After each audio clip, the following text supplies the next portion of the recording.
আপনারা নির্বাচনের দিন কোনো অপ্রীতিকর কিছু ঘটলে কেউ অভিযোগ দিলে সেটি তদন্ত করবেন কি করে? স্পষ্টত সেখানে ক্যামেরা ছিল এবং আমরা ফুটেজও দিয়েছি, একটা ছোট ফুটেজও আমরা দিয়েছি যেখানে একজন ওখানকার উপস্থিত ব্যক্তি ক্যামেরা ধারণ করেছিলেন, 3 জনকে দেখা যাচ্ছিল যারা এটা ভাঙচুর চালাচ্ছিল।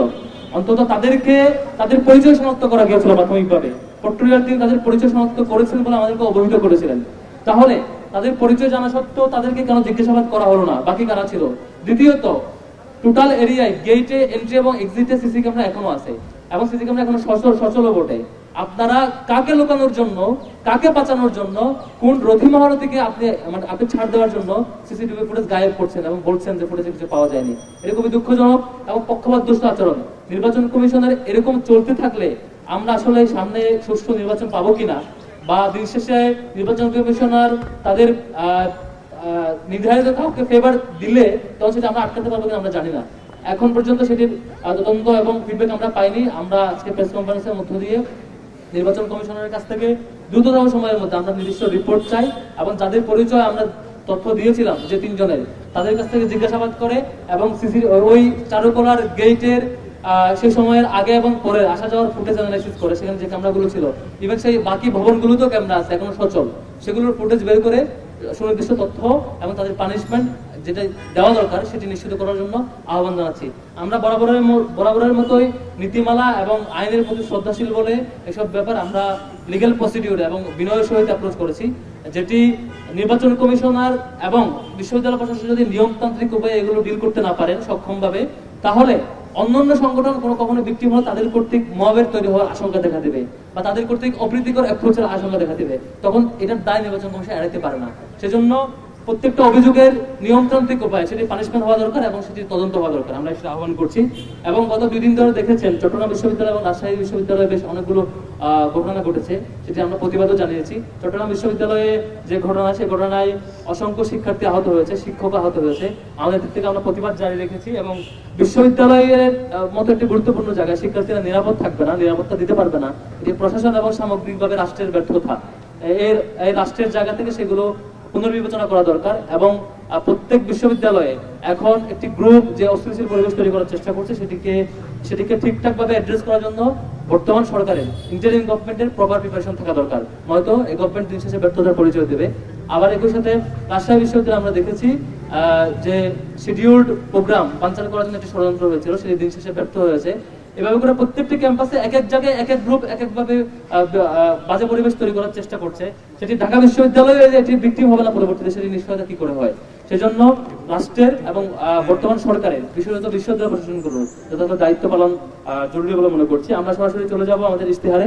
আমাদের ঐক্যবদ্ধ শিক্ষার্থী জোটের পক্ষ থেকে যে ইশতেহার, সেই ইশতেহারের যে বৈশিষ্ট্য এবং ডিটেল বর্ণনা পাঠ করে শোনানোর জন্য অনুরোধ করছি আমাদের এজিএস পদপ্রার্থী, যিনি ইসলামী ছাত্র শিবিরের শাখার সেক্রেটারি এবং আমাদের ঐক্যবদ্ধ শিক্ষার্থী জোটের এজিএস পদপ্রার্থী আমাদের মহিউদ্দিন খানকে অনুরোধ করছি আমাদের ইশতেহার পাঠ করে শোনানোর জন্য।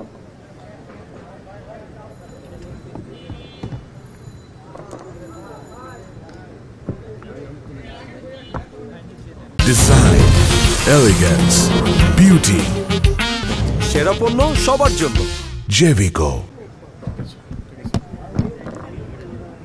আউযু বিল্লাহি মিনাশ শাইতানির রাজিম, বিসমিল্লাহির রহমানির রহিম। সাংবাদিক বন্ধুদের ধন্যবাদ জানিয়ে আমি আমাদের যেই ইশতেহার, সেই ইশতেহার পেশ শুরু করছি। আমাদের প্যানেলের নাম ঐক্যবদ্ধ শিক্ষার্থী জোট। আমাদের স্লোগান হচ্ছে স্বপ্নের ক্যাম্পাস গড়ার পথযাত্রী, আমরা থামব না। আমরা এই স্লোগান ঠিক করেছি এই মেসেজ দেওয়ার জন্য যে আমরা দীর্ঘ সময় ধরে কাজ করেছি এই ক্যাম্পাসের জন্য, ভবিষ্যতেও আমরা শিক্ষার্থীদের জন্য কাজ করতে চাই এবং যেই গোষ্ঠী আমাদের অগ্রযাত্রাকে বাধাগ্রস্ত করতে চায় তাদের জন্য আমাদের এই মেসেজ যে আমরা থামব না। আমরা আমাদের ইশতেহারে মূলত যে বিষয়গুলো রয়েছে সেটিকে 2টা ক্যাটাগরিতে ভাগ করেছি। একটা হচ্ছে 6 ইয়েস এবং 6 নো, অর্থাৎ 6টা বিষয়ের দিকে আমরা জোর দিব। আমরা যদি নির্বাচিত হতে পারি তাহলে 6টা বিষয়কে এই ক্যাম্পাসে আমরা বাস্তবায়ন করেই ছাড়বো ইনশাআল্লাহ। এবং 6টি বিষয়, যেই বিষয়গুলো নিয়ে আমরা দীর্ঘ সময় নির্যাতিত হয়েছি, নিষ্পেষিত হয়েছি, এ ধরনের 6টি বিষয়কে আমরা ক্যাম্পাস থেকে বিতাড়িত করব, যার কিছু বিষয় এখনো রয়েছে।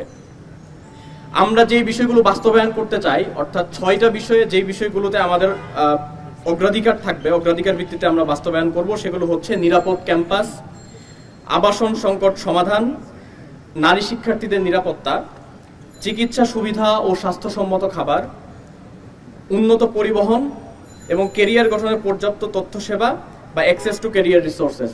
এই 6টা জিনিস আমরা বাস্তবায়ন করার জন্য প্রতিজ্ঞাবদ্ধ থাকব আমরা যদি নির্বাচিত হই।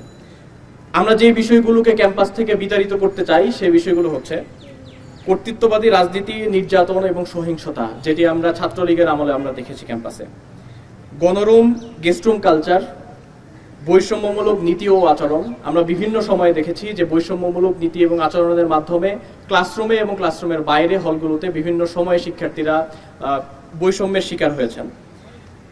চতুর্থত মাদক, ছিনতাই এবং চাঁদাবাজি। আমরা মাদক, ছিনতাই এবং চাঁদাবাজি নিয়ে বিশ্ববিদ্যালয় ক্যাম্পাসে এবং এর আশেপাশের এরিয়াগুলোতে বিভিন্ন সমস্যা দেখেছি, সেই সমস্যাগুলো আমরা দূর করব। লাঞ্চের পরে আসেন কালচার। বিশ্ববিদ্যালয়ের যে অ্যাডমিনিস্ট্রেটিভ জটিলতা, লাল ফিতার দৌরত্ব আমরা দেখেছি, এই দৌরত্ব আমরা কমিয়ে নিয়ে আসব। ইসলামোফোবিয়া এবং সাইবার বুলিং। দুর্ভাগ্যের সাথে আমরা লক্ষ্য করেছি দেশের সর্বোচ্চ বিদ্যাপীঠ ঢাকা বিশ্ববিদ্যালয়ে সাইবার বুলিং এবং ইসলামোফোবিয়ার যথেষ্ট উপকরণ রয়েছে। আমরা নির্বাচিত হলে এই দুটি বিষয়কে একসাথে বিতাড়িত করবো ইনশাআল্লাহ। আমাদের যেই ওভারঅল ইশতেহার, এই ইশতেহারটা আমরা ৩৬শে জুলাইয়ের থিমে ডিজাইন করেছি, অর্থাৎ আমাদের টোটাল ইশতেহার হচ্ছে ৩৬টা এবং আমরা 12 মাসে এই ৩৬টা চেঞ্জ নিয়ে আসব। আমাদের স্লোগান হচ্ছে যে 12 মাসে ৩৬টা পরিবর্তন। আমাদের প্রথম যে ইশতেহার সেটি হচ্ছে ডাকসু নির্বাচনকে একাডেমিক ক্যালেন্ডারে অন্তর্ভুক্ত করে প্রতি বছর নির্দিষ্ট সময়ে ডাকসু নির্বাচনের ব্যবস্থা করা। অর্থাৎ ডাকসু নির্বাচন নিয়ে আমরা অনিশ্চয়তা দেখেছি। আমরা বারবার বলেছি ডাকসু নির্বাচন কিভাবে হবে, এটির জন্য শিক্ষার্থীদের যে প্ল্যাটফর্ম অর্থাৎ ডাকসুর নিজের সে থাকা দরকার। কিন্তু এবারও আমরা এই ধরনের যেই প্রস্তাবনা, সেই প্রস্তাবনা দেওয়ার পরও বিশ্ববিদ্যালয় কর্তৃপক্ষ সেটিকে আমলে না নিয়েই আগের মতো স্বৈরাচারী কায়দায় ভিসির যে অর্থাৎ ডাকসুর যিনি সভাপতি থাকেন তার একচ্ছত্র এক ধরনের ক্ষমতা দিয়ে রেখেছে। আমরা এটার প্রতিবাদ জানিয়ে আমরা যেটা বাস্তবায়ন করতে চাই, আমরা নির্বাচিত হলে অবশ্যই এটা এনশিওর করব যে ডাকসু নির্বাচন ক্যালেন্ডার ভিত্তিতে হবে। আমাদের দ্বিতীয় ইশতেহার হচ্ছে ঢাকা বিশ্ববিদ্যালয়কে ফ্যাসিবাদের দোষরমুক্ত করা, ফ্যাসিবাদের চিহ্ন ও ফ্যাসিবাদী কাঠামো ব্যবস্থা, সংস্কৃতি ও চর্চার পুনরুৎপাদন রোধ করা, গেস্টরুম গণরুম কালচার ফিরে আসার সকল পথ রুদ্ধ করা, 15 জুলাই ঢাকা বিশ্ববিদ্যালয়ে নিষিদ্ধ ছাত্রলীগ কর্তৃক নৃশংস হামলায় জড়িত সন্ত্রাসীদের একাডেমিক, প্রশাসনিক ও আইনি শাস্তি নিশ্চিত করা, একই সাথে সাম্য, মুফাজ্জল ও আবু বকর হত্যা সহ ফ্যাসিবাদী আমলে সংগঠিত সকল নিপীড়নের সুষ্ঠু তদন্ত ও বিচার নিশ্চিত করা। আমাদের তৃতীয় ইশতেহার হচ্ছে প্রথম বর্ষ থেকে প্রত্যেক শিক্ষার্থীর বৈধ সিট নিশ্চিত করা, আবাসন সংকটের অস্থায়ী সমাধান হিসেবে অস্থায়ী হোস্টেল বা মাসিক আবাসন ভাতার ব্যবস্থা করা এবং স্থায়ী সমাধান হিসেবে হল নির্মাণের উদ্যোগ গ্রহণ করা। চতুর্থ ইশতেহার হচ্ছে নিরাপদ ও স্বাস্থ্যকর খাদ্য নিশ্চিতকরণে হল ও অন্যান্য ক্যান্টিন ক্যাফেটেরিয়াগুলোতে পুষ্টিবিদের মাধ্যমে স্বল্প মূল্যে পুষ্টিকর খাবারের মেনু প্রণয়ন এবং 3 মাস অন্তর খাবার মান পরীক্ষা করা, প্রত্যেক ফ্যাকাল্টিতে মানসম্মত ক্যাফেটেরিয়া ও ক্যান্টিনের ব্যবস্থা করা, আর্থিক সংকট থাকা শিক্ষার্থীদের জন্য প্রশাসনের পক্ষ থেকে বিশেষ মিল ভাউচার চালু করা। 5 নম্বর ইশতেহার হচ্ছে নারী শিক্ষার্থীদের জন্য নিরাপদ পরিবহন নিশ্চিত করা, ছাত্রী হলে পুরুষ কর্মচারী যথাসম্ভব কমিয়ে আনা এবং প্রক্টোরিয়াল টিমে প্রয়োজনীয় সংখ্যক নারী সদস্য নিয়োগ দেওয়া।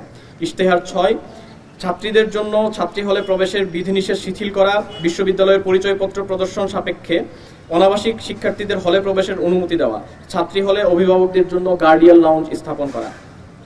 ইশতেহার 7 ছাত্রীদের জন্য মাতৃত্বকালীন ছুটির বিধান কার্যকর করা, মাতৃত্বকালীন সময়ে পরীক্ষায় অংশগ্রহণের জন্য ক্লাসে উপস্থিতির বাধ্যবাধকতা শিথিল করা। ইশতেহার 8 কমন রুমে নারী কর্মচারী নিয়োগ দেওয়া, মা শিক্ষার্থীদের জন্য ব্রেস্ট ফিডিং রুম এবং চাইল্ড কেয়ার কর্নার নির্মাণ করা। ইশতেহার 9 বিশ্ববিদ্যালয়ের প্রশাসনিক ভবনে সেবাকেন্দ্রিক লাল ফিতার দৌরাত্ম্য নিরসন করে পেপারলেস রেজিস্টার বিল্ডিং গড়ে তোলা। উচ্চশিক্ষায় বিদেশ গমনেচ্ছু শিক্ষার্থীদের জন্য ওয়ান স্টপ সার্ভিস চালু করা। ইশতেহার 10 ডাকসু ওয়েবসাইট উন্নতকরণ এবং অ্যাপের মাধ্যমে অ্যাক্সেস টু রিসোর্সেস নিশ্চিত করা ও স্বচ্ছতা বৃদ্ধি করা। ইশতেহার 11 শিক্ষক মূল্যায়ন পদ্ধতিকে আরও কার্যকর করা এবং প্রতিটি বিভাগে উন্নত বিশ্ববিদ্যালয়গুলোর আদলে মেন্টরশিপ প্রোগ্রাম চালু করা, প্রত্যেক ফ্যাকাল্টিতে ই-লাইব্রেরি ও কম্পিউটার সেন্টার স্থাপন করা। ইশতেহার 12 শিক্ষার্থীদের নিয়ে রিসার্চ বিষয়ক কর্মশালা করা, আন্তঃবিশ্ববিদ্যালয় গবেষণা ফেস্ট আয়োজন করা, স্মল রিসার্চ গ্র্যান্ট ও রিসার্চ ট্রাভেল গ্র্যান্ট চালু করা, গবেষণার পরিবেশ নিশ্চিত করা ও গবেষণা সহজলভ্য করা, নিয়মিত সেমিনার ও কনফারেন্সের আয়োজন করা এবং উচ্চমানের প্রকাশনা নিশ্চিত করা। ইশতেহার 13, কেন্দ্রীয় লাইব্রেরি, বিজ্ঞান লাইব্রেরি, হল লাইব্রেরি ও পাঠকক্ষ এবং ডিপার্টমেন্টের সেমিনার কক্ষ সম্প্রসারণ করা। এগুলোর আধুনিকায়ন নিশ্চিত করে রিসোর্সগুলো শিক্ষার্থীদের জন্য আরও সহজলভ্য করা, লাইব্রেরি সমূহ ডিজিটালাইজেশনের আওতায় নিয়ে আসা। ইশতেহার 14, সফট স্কিল ডেভেলপমেন্টের উপর ওয়ার্কশপের আয়োজন করা, উচ্চশিক্ষা ও ক্যারিয়ার বিষয়ক সেমিনার, কর্মশালা, পাশাপাশি ক্যাম্পাসে জব ফেয়ার আয়োজন করা, তরুণ উদ্যোক্তাদের নিয়ে স্টার্ট আপ সামিট আয়োজন করা। ইশতেহার 15, অ্যালামনাই নেটওয়ার্ক শক্তিশালীকরণের মাধ্যমে বিশ্ববিদ্যালয়ের সামগ্রিক উন্নয়নে তাদের অংশগ্রহণ নিশ্চিত করা। ইশতেহার 16, কেন্দ্রীয় মসজিদ, হল মসজিদ, মন্দির ও অন্যান্য উপাসনালয় সমূহের অবকাঠামোগত সংস্কার ও উন্নয়ন করা, ছাত্রীদের ইবাদতের জন্য একাডেমিক এরিয়ায় বিশেষ করে কার্জন হল এরিয়ায় উপযুক্ত পরিবেশ নিশ্চিতকরণ। ইশতেহার 17, মানসিক স্বাস্থ্যসেবা ও কাউন্সেলিং সেবার পরিসর বৃদ্ধি করা। ইশতেহার 18, বিশ্ববিদ্যালয়ে মেডিকেল সেন্টার ও সেবা আধুনিকরণের মাধ্যমে স্বাস্থ্যসেবার মান বৃদ্ধি করা এবং ডিইউএমসি অ্যাপ চালুর মাধ্যমে স্বাস্থ্যসেবাকে আরও সহজলভ্য করা। মেডিকেল সেন্টারে চুক্তিভিত্তিক বিশেষজ্ঞ ডাক্তারদের নিয়োগ দেওয়া, বিশেষ করে স্ত্রীরোগ বিশেষজ্ঞ নারী চিকিৎসকের ব্যবস্থা করা। ইশতেহার 19, সারা দেশের বিভিন্ন বেসরকারি হাসপাতালের সাথে MOU করার মাধ্যমে শিক্ষার্থী ও তার অভিভাবকদের চিকিৎসা ব্যয়ের উপর বিশেষ ছাড়ের ব্যবস্থা করা, স্বাস্থ্য বীমা কেন্দ্রিক ভোগান্তি নিরসনে প্রশাসন ও বীমা প্রতিষ্ঠানের সমন্বয় করা, হল ভিত্তিক প্রাথমিক স্বাস্থ্যসেবা চালু করা, ক্যাম্পাসের বিভিন্ন স্থানে প্রয়োজন সাপেক্ষে ফার্মেসি স্থাপন করা। ইশতেহার 20, ফিজিক্যালি চ্যালেঞ্জড শিক্ষার্থীদের জন্য অদম্য মেধাবী শিক্ষাবৃত্তি চালু করা। ইশতেহার 21, আধুনিক ভাষা ইনস্টিটিউটকে বৈশ্বিক মানদণ্ডে উন্নীত করা, প্রত্যেক ভাষায় অন্তত একজন বিদেশি শিক্ষক চুক্তিভিত্তিক নিয়োগ দেওয়া, ল্যাঙ্গুয়েজ রিসার্চ সেন্টার স্থাপন করা। ইশতেহার 22, বিশ্ববিদ্যালয়ের গবেষণা খাতে বরাদ্দ বাড়িয়ে ল্যাবগুলোতে উন্নত ও আধুনিক যন্ত্রপাতি নিশ্চিত করা, সায়েন্স ওয়ার্কশপ, কার্স এবং কারাস এর আধুনিকায়ন নিশ্চিত করা, গবেষণা সহায়তা সফটওয়্যার ও টুলসমূহের সহজলভ্যতা নিশ্চিত করা, বিশেষত institute of leather engineering and technology eyelet এর ল্যাবে আধুনিক মেশিনারিজ ক্রয় করার মাধ্যমে ল্যাবের কার্যকারিতা বৃদ্ধি ও ইন্ডাস্ট্রির সাথে সমন্বয় করার মাধ্যমে চামড়ার শিল্পে অবদান রাখার ক্ষেত্রে সুযোগ বৃদ্ধি করা। ইশতেহার 23, ক্যাম্পাসের সুষ্ঠু পরিবেশ বজায় রাখার লক্ষ্যে বহিরাগত যানবাহন নিয়ন্ত্রণ, ভাসমান হকার ও ভবঘুরেদের উচ্ছেদ করা, ক্যাম্পাস এরিয়ায় রেজিস্টার্ড রিক্সা প্রবর্তন ও ভাড়া তালিকা প্রণয়ন করা। ইশতেহার 24, যৌন হয়রানি ও সাইবার বুলিং প্রতিরোধে জিরো টলারেন্স নীতির বাস্তবায়ন করা, যৌন নির্যাতন বিষয়ে অভিযোগ সেল শক্তিশালীকরণ ও আইনি সহায়তা প্রদান করা। ইশতেহার 25, ক্যাম্পাসের একাডেমিক ভবনগুলোতে ফ্রি মেনস্ট্রুয়াল হাইজিন প্রোডাক্ট সহজলভ্য করা।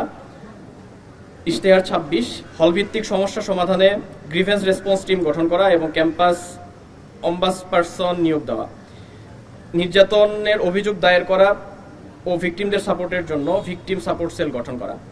ইশতেহার 27, বিশ্ববিদ্যালয় প্রদত্ত মেইলের অ্যাক্সেসিবিলিটি বাড়ানো, ইমেইলের মাধ্যমে বিভিন্ন জার্নাল, সাময়িকী ও ওয়েবসাইটে অ্যাক্সেস রাখা এবং বিভিন্ন একাডেমিক অ্যাপের প্রিমিয়াম অ্যাক্সেস নিশ্চিত করা, অ্যালুমনাইদের জন্য অফিসিয়াল ইমেইলের ব্যবস্থা করা। ইশতেহার 28, জরাজীর্ণ বাসগুলো বাদ দিয়ে বিশ্ববিদ্যালয়ের ব্যবস্থাপনায় নতুন বাস ক্রয় করা, মোবাইল অ্যাপে রিয়েল টাইম ট্র্যাকিংয়ের ব্যবস্থা করা, বাসের সংখ্যা ও ট্রিপ বৃদ্ধির পাশাপাশি নতুন রুট বৃদ্ধি করা, অভ্যন্তরীণ পরিবহন ব্যবস্থা উন্নয়নের জন্য শাটল সেবা চালু করা। ইশতেহার 29, বিশ্ববিদ্যালয়ের শিক্ষার্থীদের নিরাপত্তা ও আইনি সহায়তা নিশ্চিত করার জন্য সারা দেশে সকল প্রশাসনিক কর্মকর্তা ও আইনজীবীদের অন্তর্ভুক্ত করে লিগ্যাল হেল্প ডেস্ক গঠন করা।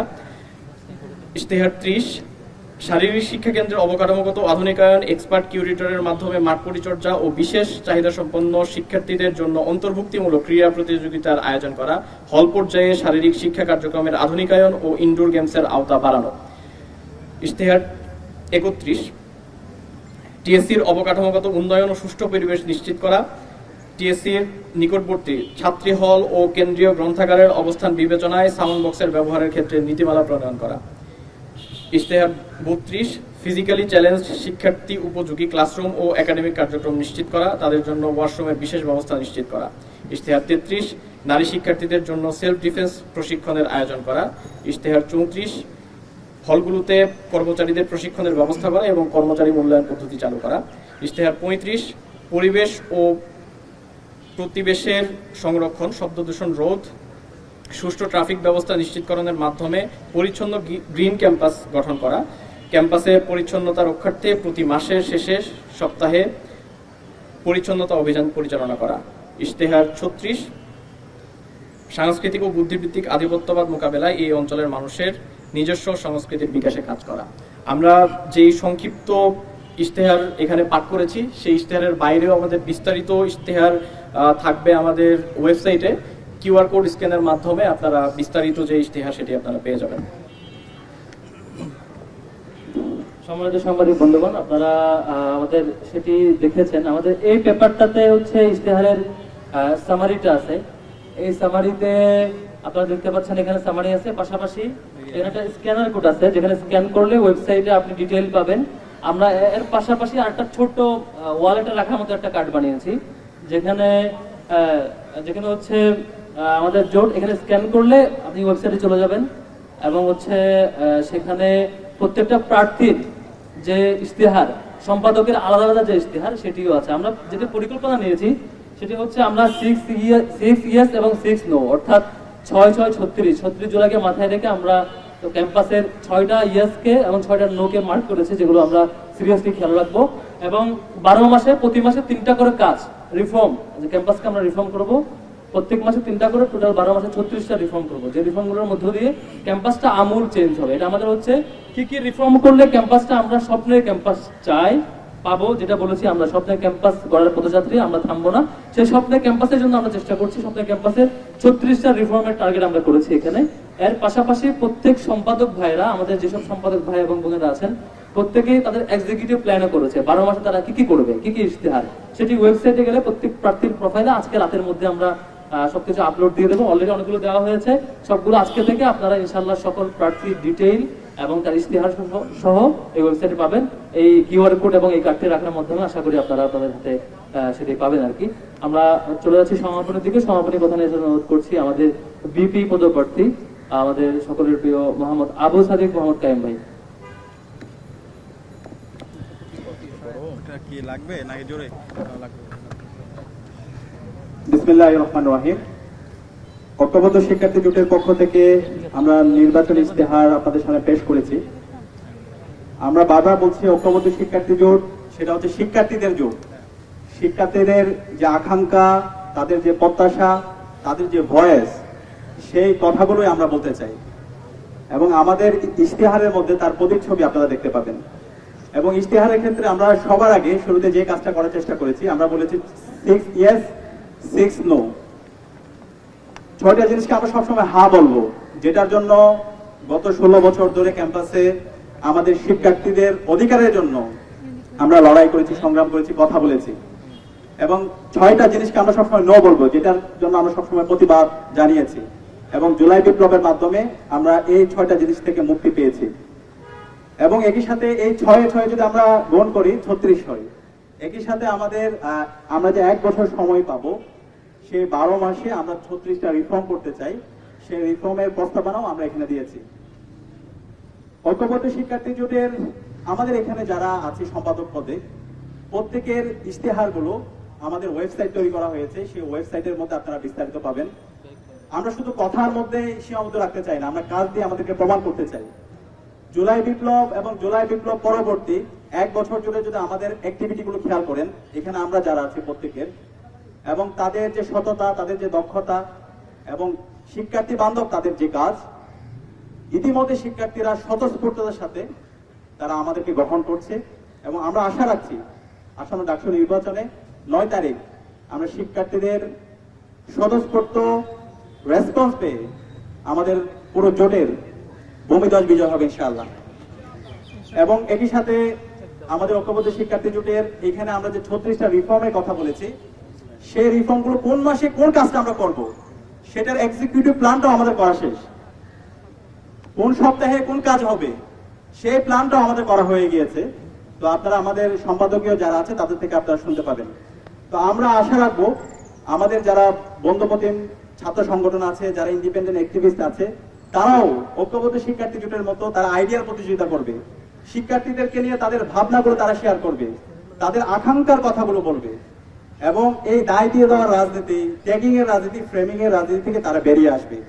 এবং যে 6টি হার কথা বলেছি সে জায়গায় আমি ডাকসুতে আজকে আমরা যারা নির্বাচন করছি আমাদের এই জায়গায় সবার কনসেনসাস আসা দরকার।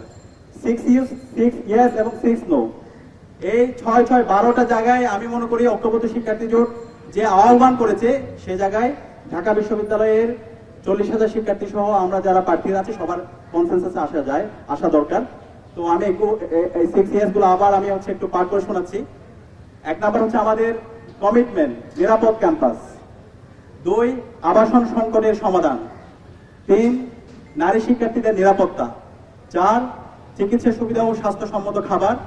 5, উন্নত পরিবহন।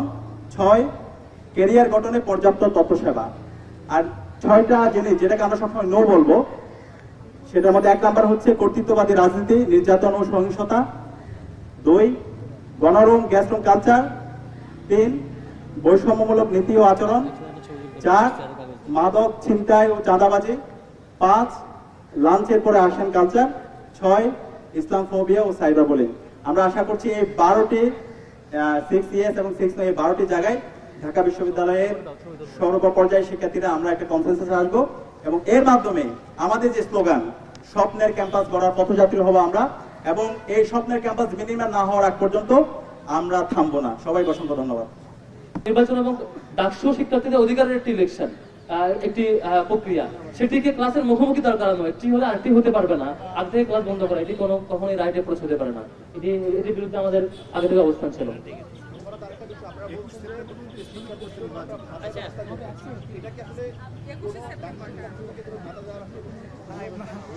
এখানে কোনো কাজে ডাকসুর পক্ষ থেকে না, অনেকে ফ্রেমিং করে মানে ব্যাখ্যা দেন যে ডাকসুর ফান্ড তো কম কেমনে করবে, সবগুলো কাজ বিশ্ববিদ্যালয় প্রশাসন করবে। বিশ্ববিদ্যালয় প্রশাসন তার অন্যান্য রিসোর্সকে মানে ইউটিলাইজ করবে, কখনো অ্যালামনাই, কখনো বিশ্ববিদ্যালয়ের ফান্ড, কখনো অন্য ফান্ড, কখনো অন্যান্য মাধ্যম, মানে যখন যেটা যে ফান্ড কোনটা কাজ কিভাবে বাস্তবায়ন করবো সেটি আমাদের কাছে ক্লিয়ার ফ্রেমওয়ার্ক আছে। অবশ্যই বাস্তবসম্মত, অবশ্যই বাস্তবসম্মত অলরেডি শুরু হয়েছে। আমরা শিক্ষার্থীদেরকে আবাসন ভাতা দেওয়ার জন্য স্মারকলিপি দিয়েছিলাম। প্রাথমিকভাবে নারী শিক্ষার্থীদের আবাসন ভাতা দেওয়ার জন্য বিশ্ববিদ্যালয় প্রশাসন আমাদের স্মারকলিপি এবং দাবির সাথে একমত পোষণ করে প্রাথমিকভাবে অ্যাপ্রুভও করেছে। এখন আমরা যেটা পরে দাবি জানিয়েছি, প্রত্যেক সেই শিক্ষার্থীকে যাদেরকে হল সিট দেওয়া সম্ভব হয়নি তাদেরকে আবাসন ভাতার ব্যাপারে আমরা দাবি জানিয়েছি এবং সেটিও বাস্তবায়নযোগ্য। খুব বেশি খরচ হয় না এটাতে। বিশ্ববিদ্যালয়ের যে পরিমাণ বাজেট, রাষ্ট্রের যে পরিমাণ বাজেট এই দেশটাকে গড়বার জন্য, এটাতে খুব বেশি খরচ হয় না আবাসন ভাতা দেওয়াটা, এটি বাস্তবসম্মত। আমরা একসাথে এখন যাবো।